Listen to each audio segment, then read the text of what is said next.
Hallo, lass uns Deutsch lernen. Heute ein kurzer Dialog. Hör gut zu. Hast du schon mal überlegt, wie vielfältig die türkische Küche eigentlich ist?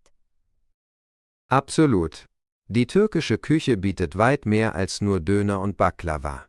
Sie ist ein Schmelztiegel verschiedener Kulturen und hat eine lange Geschichte. Genau, die Einflüsse reichen von der osmanischen Zeit bis hin zu den Nachbarländern wie Griechenland und Persien.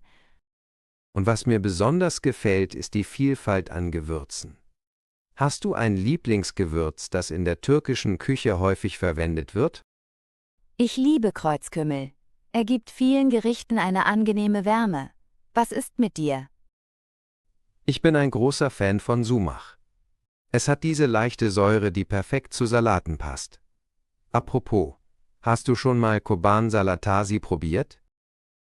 Ja, ein einfacher, aber erfrischender Salat mit Tomaten, Gurken, Zwiebeln und natürlich Sumach. Und dann gibt es die Hauptgerichte. Hast du einen Favoriten?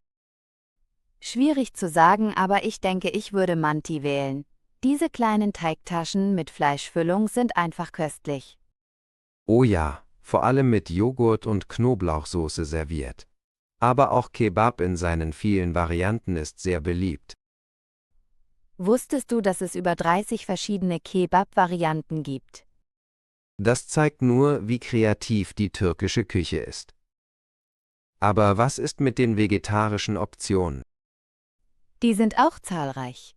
Zum Beispiel Imam Bayildi, eine gefüllte Aubergine, die im Ofen geschmort wird. Klingt lecker. Und das Beste? Viele dieser Gerichte sind auch noch gesund. Das stimmt. Viel Gemüse, Hülsenfrüchte und gesunde Fette wie Olivenöl. Und dann gibt es noch die Süßspeisen. Hast du eine Schwäche für Baklava? Wer nicht? Diese süßen, honiggetränkten Blätterteigschnitten sind einfach unwiderstehlich. Aber auch Lokum oder Pudding-Nachspeisen wie Südlak sind sehr beliebt. Die türkische Küche hat wirklich für jeden etwas zu bieten. Was denkst du, macht sie so besonders? Ich glaube, es ist die Kombination aus Tradition und Vielfalt. Für jeden Geschmack ist etwas dabei, und es gibt immer wieder neue Dinge zu entdecken.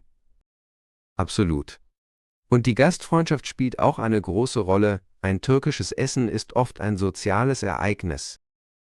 Ja, zusammen am Tisch sitzen, essen, reden und lachen. Das ist eine schöne Tradition. Zum Schluss haben wir eine Frage an euch. Was ist euer Lieblingsgericht aus der türkischen Küche und warum? Lasst es uns wissen. Wir sind gespannt auf eure Antworten.